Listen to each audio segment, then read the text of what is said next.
ឆ្នាំ2026ថ្ងៃនេះនាងខ្ញុំនឹងមកបង្ហាញជូនកន្សត់ការរៀបចំឌីក័រថ្មីជាមួយនឹងប្រភេទមើលផ្ទះ Grand Ambila នៅក្នុងគម្រោង Oasis Scenery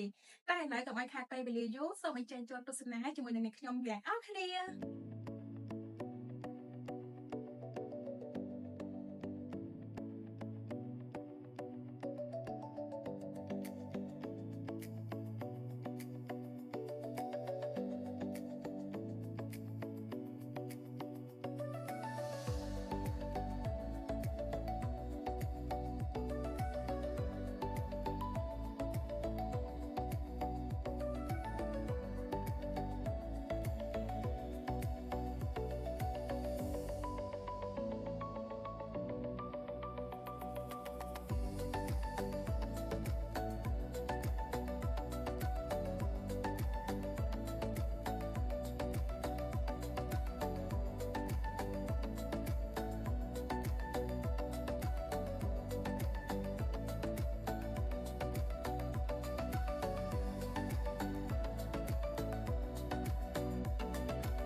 បុរី ML ធ្វើឲ្យជីវិតកាន់តែមានសុភមង្គល